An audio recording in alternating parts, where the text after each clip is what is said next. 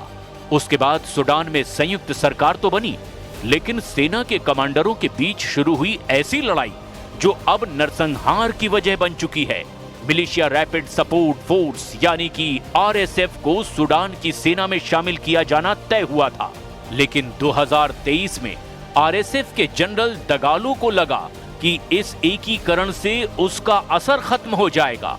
तभी से सूडान की सेना और आरएसएफ के बीच युद्ध शुरू हो गया है। इस वक्त सूडान के हालात ऐसे हैं कि जुल्म का हर रिकॉर्ड टूट चुका है। Hospitals, schools, as well as private properties of people, houses have been ransacked and burned down. This in addition to the very serious violations of human rights law. Sudan तेल, सोना और बहुत से खनिजों की तिजोरी माना जाता है। जाहिर है यहाँ चल रहे युद्ध के पीछे कई तरह की वजह शामिल है। इस वक्त सूडान की राजधानी खार्तूम, दारफूर और कई और इलाकों में भीषण लड़ाई चल रही है। दोनों पक्ष एक दूसरे पर युद्ध अपराधों, मानवाधिकार उल्लंघन और आम लोगों पर हमला करने का आरोप लगा रहे हैं। लाखों लोग विस्थापित हो चुके हैं। सूडान में इस वक्त गाजा से भी ज्यादा खतरनाक मानवीय संकट जारी है। That Al-Fashir, the largest city of Darfur, is being besieged. And when I say besiege, I actually mean physically besieged, with the berm surrounding the city, with starvation being used as a weapon of war, with every single request to send humanitarian assistance into the city of Al-Fashir being rejected. अब समझिए कि Sudan के वो commander जो एक दूसरे के खून के प्यासे हैं, उनके साथ आखिर कौन है, उनके खिलाफ कौन कौन है? क्योंकि सूडान की इस टक्कर में छुपा है अफ्रीका का सबसे खतरनाक युद्ध। संयुक्त राष्ट्र और अफ्रीकन यूनियन इस युद्ध को रोकने में पूरी तरह नाकाम साबित हुए हैं। युद्ध विराम की कोशिश फेल हो चुकी है। Despite commitments to protect civilians, the reality is that no one is safe in Al-Fashir. There is no safe passage for civilians to leave the city. There are also reports of large-scale atrocities perpetrated by the Rapid Support Forces in Bara. SAF यानी Sudan की सेना के साथ है मिस्र, Saudi अरब, तुर्की और Iran. रूस भी सूडान की सेना के साथ है।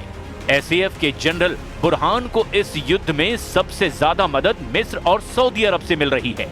वहीं रैपिड सपोर्ट फोर्स के जनरल दगालो के साथ है UAE यानी संयुक्त अरब अमीरात, जो जनरल दगालो को सबसे ज्यादा हथियार सप्लाई कर रहा है, फंडिंग कर रहा है, रणनीति भी वही बना रहा है। इसके अलावा युगांडा, चाड, लीबिया और दक्षिण सूडान भी RSF के साथ है। सबसे खराब हालत पश्चिमी दारफुर के हैं। यहां पर RSF की चढ़ाई ने सूडान की सेना में खलबली मचा दी है। यहां मौजूद लाखों लोगों को डर है कि जनरल दगालो की फोर्स RSF उनका भी वही हाल करेगी जो सूडान में बाकी जगह किया गया है।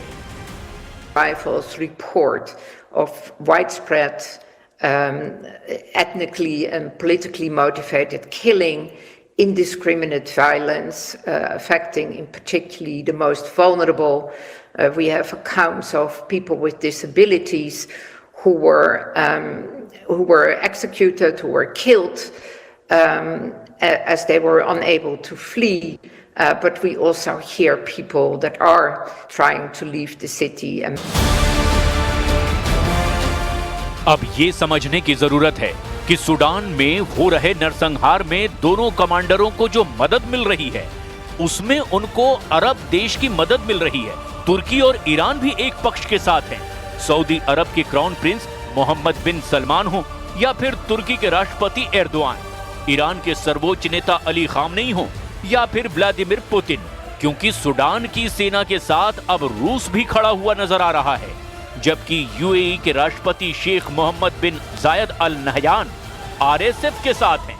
RSF पर ही इस वक्त सबसे ज्यादा खून खराबे का आरोप है। RSF पर दारफुर के लोगों के घर जलाने, मेडिकल कर्मियों की हत्या और सुरक्षित जगह के लिए भाग रहे लोगों पर फायरिंग का भी इल्जाम है। कुल मिलाकर ये जंग अब सूडान से भी ज्यादा अरब देशों का अखाड़ा बनती हुई नजर आ रही है। protection concerns and the protection needs are tremendous. We see constant violations of international human rights law, of international humanitarian law.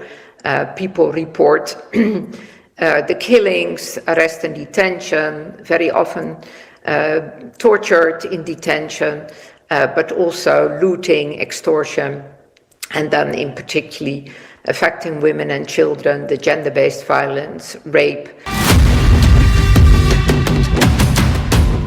इसमें कोई शक नहीं कि एसएएफ और आरएसएफ के बीच चल रही हुकूमत पाने की जंग ने सूडान को मौत, भूख और बर्बादी के अंधेरे में धकेल दिया है। अल-फाशर में 300 महिलाओं के साथ दरिंदगी की गई, जबकि लाखों लोग खाने के लिए तड़प रहे हैं। लोग जानवरों की खाल और उनका चारा खाने तक को मजबूर हो गए हैं। सूडान में अब तक के युद्ध में 1.5 लाख से ज्यादा लोग मारे जा चुके हैं, जबकि इस युद्ध की वजह से करीब 1.5 करोड़ विस्थापित हो चुके हैं। गाजा के साथ साथ इतनी बड़ी त्रासदी अफ्रीका में होती रही और दुनिया आंख बंद करके देखती रही। सूडान की हालत बहुत ज्यादा खराब है। एक तरह से संयुक्त राष्ट्र ने भी अपने हाथ खड़े कर दिए हैं, क्योंकि सूडान के 2 जनरलों के बीच सत्ता की लड़ाई ने इस अफ्रीकी देश को नरसंहार का सबसे बड़ा फ्लैश पॉइंट बना दिया है। Given the cataclysmic violence in Al-Fashir, states, especially those who have influence over the parties to the conflict, are put on notice that unless they act quickly and decisively, there will be more of the carnage and bloodshed and the atrocities that we have already witnessed. The Security Council's arms embargo is clear. The provision of continuing military support to sustain parties committing serious violations must stop. अब ऐसे में सवाल ये है कि Donald Trump Sudan को लेकर क्या करने जा रहे हैं? क्यों वो इस जंग को वैसे ही देखते रहेंगे जैसे उन्होंने यूक्रेन और गाजा की बमबारी को देखा है? डोनाल्ड ट्रंप ने जब राष्ट्रपति पद की शपथ ली थी, तब अमेरिका का रुख आरएसएफ को लेकर बहुत सख्त था। अमेरिका ने माना था कि जनरल दगालो और उसका मिलिशिया सूडान में नरसंहार के लिए जिम्मेदार हैं। लेकिन अमेरिका ने यह भी माना कि सूडान की सेना ने इस जंग में रासायनिक हथियारों का इस्तेमाल किया है। ऐसे में सूडान के युद्ध में दोनों जनरल ट्रंप को चैलेंज कर रहे हैं कि दम हो तो इस जंग को खत्म करके दिखाओ, क्योंकि सूडान में चल रहे गृह युद्ध में अब तक 1.5 लाख से ज्यादा लोग मारे जा चुके हैं। इस जंग में ऐसा नरसंहार हुआ है जो गाजा से भी ज्यादा भयानक है, खतरनाक है। लाशें रोज गिर रही है, वो भी सैकड़ों की तादाद में। जब 2023 में सूडान की सेना और आरएसएफ के बीच युद्ध शुरू हुआ था, तब अमेरिका ने अपने नागरिकों को वहां से फौरन निकाल लिया था। खार्तूम दूतावास भी खाली करा लिया गया था। लेकिन अब यहां चल रही जंग ट्रंप के लिए बड़ा तनाव बन सकती है अगर उन्हें इसकी फिक्र सता रही हो। लेकिन गाजा में युद्ध विराम करवाकर ट्रंप 8 जंग बंद करवाने का दावा कर चुके हैं।